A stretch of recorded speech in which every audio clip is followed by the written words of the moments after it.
Hi everyone, welcome back to Business Studies class. Today we are going to learn a new form of business organization, that is a joint stock company. Earlier to this we have learned sole proprietorship form of business, then partnership firms, then comes your cooperative societies and Hindu undivided family. And the last one as per your syllabus is joint stock company. In this we are going to learn meaning, types, features, merits and demerits. So as you observed, we have these features, merits and demerits types almost for all the types. So it's very important because it gives a basic knowledge what can be the different forms of organization. Okay. Initially we'll start with meaning. Here you have, it is an artificial person created by law having a separate legal entity with perpetual succession and a common seal. Oh, what is this joint stock company? A joint stock company is an artificial person, basically we say. What is this artificial person means? You might seen robots, isn't it? So when you give some command, it will execute the commands, isn't it? Robots will do that because it has developed in such a way. So in some part we can say it is an artificial person because it can perform something, some deeds, some activities just like human beings. Hence we say that robot is an artificial person. Similarly, a joint stock company has some features just like your human beings. Hence we say joint stock company is an artificial person. So in just to understand, I'll get you an example like. As a human being, I can enter into a contract. That is, I can enter into an agreement with someone. For example, if I want to sell something and other party want to purchase. So, I am as a human being and owner of that asset, I can enter into an agreement saying that I want to sell this property to a particular person. That opposite person is also eligible, being a human being, to purchase something. It is a rights given to us by the law. Clear? Similarly, a joint stock company by its name itself can enter into a contract, either purchase or sales. Hence, we say joint stock company is an artificial person. It can enjoy some rights and it has some responsibilities as per the law. Okay, what is this law? Rules and regulations created by the government in order to maintain the society is a law. So law has given some rights and responsibilities to the joint stock companies, and the joint stock companies can enjoy the rights and responsibilities and can perform the responsibilities. We say joint stock company is an artificial person. Just like a human being, it has some rights and responsibilities. Okay, hence we say joint stock company is an artificial person. This you have to remember. And you can see it is created by law. Who has created a joint stock company? Means how a joint stock company should be formed, what are the rights of the joint stock company, what should be the responsibilities of the joint stock company, how it should be managed, how it should be functioned. Everything will be decided by whom? The law. The law has come out with the Companies Act. So in that Companies Act, it purely says what the joint stock company can do, do's and do nots of a joint stock company. Clear? Hence we say it is created by a law, because its only law says what is right, what is wrong in case of joint stock company. And next thing, having a separate legal entity. Separate legal entity in the sense, in the eyes of law, your joint stock company is different from its members.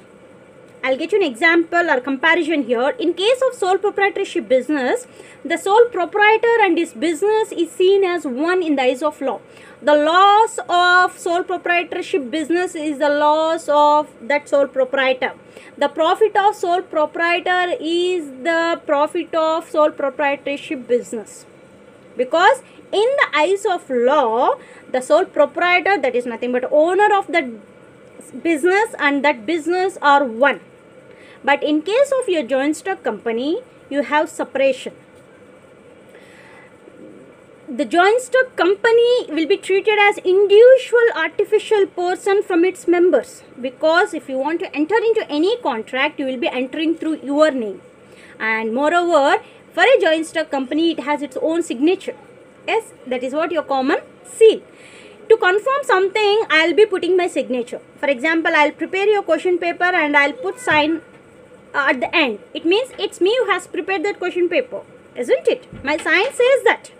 Similarly, when a joint stock company puts its seal on any document, it means the company agreed for that. Our company may not agree for that. Something can be notified. Is that clear? Hence, we say a joint stock company has its own signature, that is nothing but your common seal. And even you can say with the perpetual succession. In the second line, you can say perpetual succession in the sense continuous existence. Is a terminology used for your joint stock companies, perpetual succession. Okay. So, it means continuous existence. Similar, this feature is similar to your cooperative society and Hindu undivided family. See, in all the three cases, that is cooperative society, Hindu undivided family and your joint stock company, the business will never be affected because of entry and exit of members. In case of your Hindu undivided family, what happens if Karta is no more? Some other person occupies that place. Business will never affect it. In case of your cooperative also same. It's a voluntary association. Business will not be affected by entering and exit of the people. Similarly, joint stock company also has continuous existence. It means it does not comes to end with the exit of any members. It can be ended. Joint stock company can be winded up only when it gets a order from the court of law. When it gets an order, when all the shareholders and the concerned persons declare themselves that we cannot continue a business, they have to give an appeal to the government court, and government goes with the procedures and all. Government then decides yes, you can wind up your joint stock company. Only then the company will come to an end. If not, it can continue. People will come, people will go, means people will join. After some time they leave the joint stock company, but also new people can join, or it can go with the existing people. It moves on like that. It no compulsion to close. But in case of your sole proprietorship, what happens? If that sole proprietor is not interested, if next party is not interested, he cannot transfer that. He cannot transfer the business. Okay, so there the business chances of ending up is more. Same happens with your partnership form also. People, when someone exits your partnership form, what happens? Your partnership form in certificate, that is deed, that is books of accounts, you have to dissolve the partnership form and again you have to make a new agreement with the existing partners. But such problem does not arise with your joint stock company because government, that is a law, that is Companies Act, has given that feature to your joint stock company. It is created in that way. Okay. Then second part, you can say the capital of a company is divided into a number of shares of equal value. Members of the company holdings or one or more shares are called the company shareholders. It's about shares and all. This will be learning in further classes. That too, we have separate chapter called formation of a company. There will be learning in detail. Okay, you try to understand this much. Then we'll go with features of a company. Most important thing you have to remember. We have features like artificial person, separate legal entity, formation requires legal formalities, enjoys perpetual succession, management is under board of directors, liability of owners is limited, use of common seal, and risks are shared jointly. Here, first 2 points we have already discussed, right? Artificial person in the sense, yes, joint stock company is treated as artificial person because it has separate features from the government. Just like an human being existing in a particular country enjoys some rights and responsibilities, even joint stock companies enjoys through its Companies Act. Hence, we say joint stock company is an artificial person. It has its own signature, that is your common seal. Then separate legal entity. Identity, nothing but entity. Okay, it means in the eyes of law, company is seen different and its members, the shareholders, the owners, are the one who contributed capital is seen different. Both are different.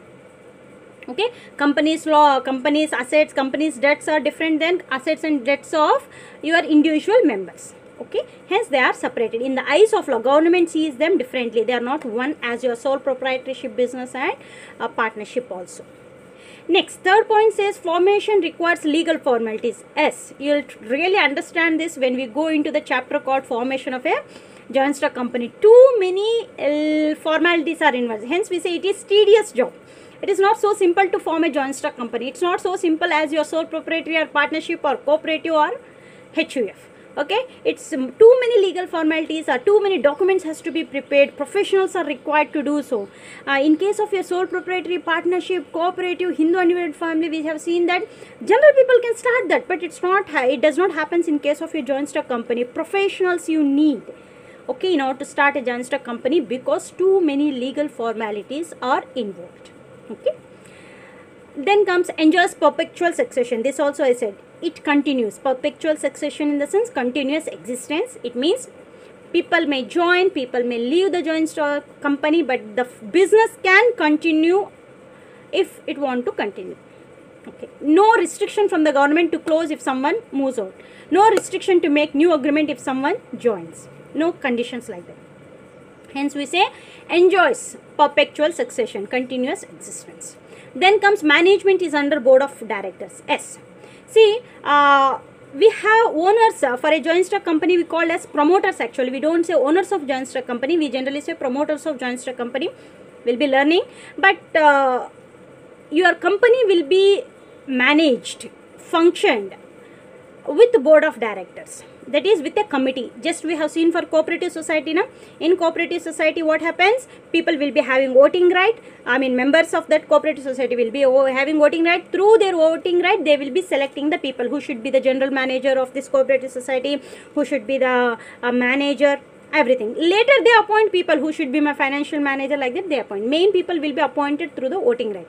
Same thing happens in your joint stock company also. The committee, that is board of members we say, means who actually manages the business, day-to-day affairs, everything will be managed by whom? Your board of directors.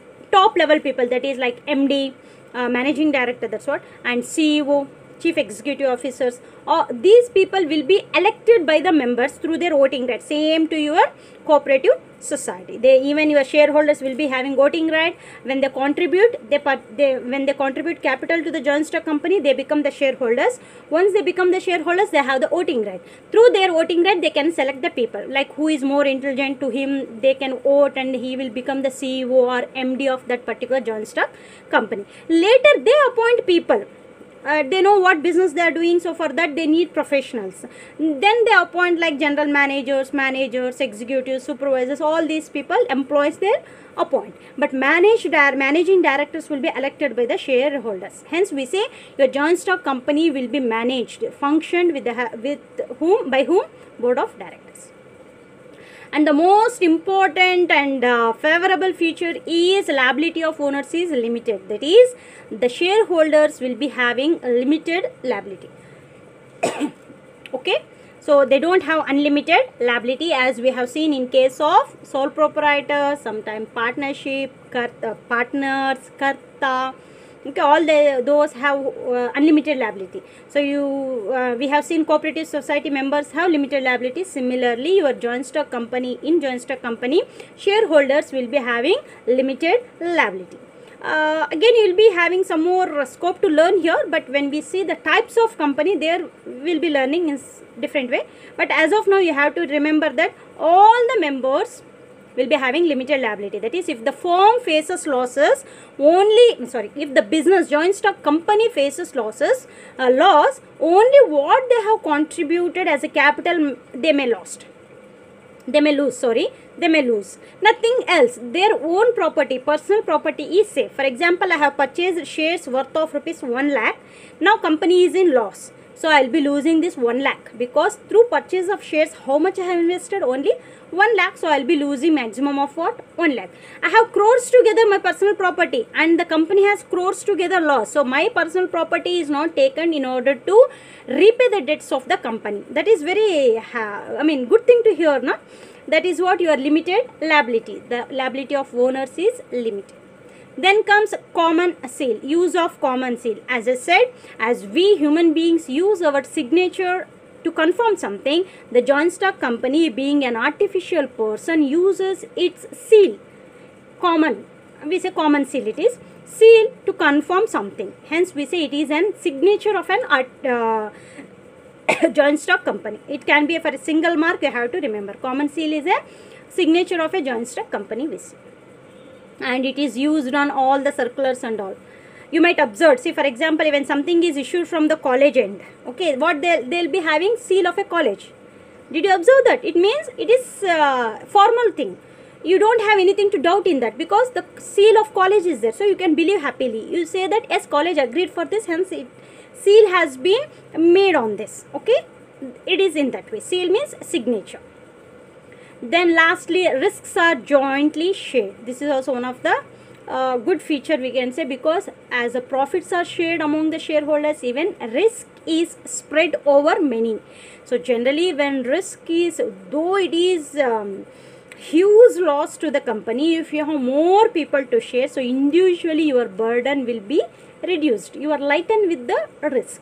Hence we say this is also one of the greatest feature of your joint stock company, that is risks when the company faces, that is it might be loss, monetary loss or something else, it will be spread over many members, because you have you have a scope of making many members as the members of shareholders of your joint stock company. Hence the risk will be shared, spread upon many. Hence individual risk to the individual shareholder will be lightened, reduced. So these are the features of joint stock company. Try to go with the notes also. Then your explanation is also it will be clear to you. Okay, in next class we'll read with new concept, extended concept of this particular thing. Hope you do so. Till we meet in our next class, take care, bye bye.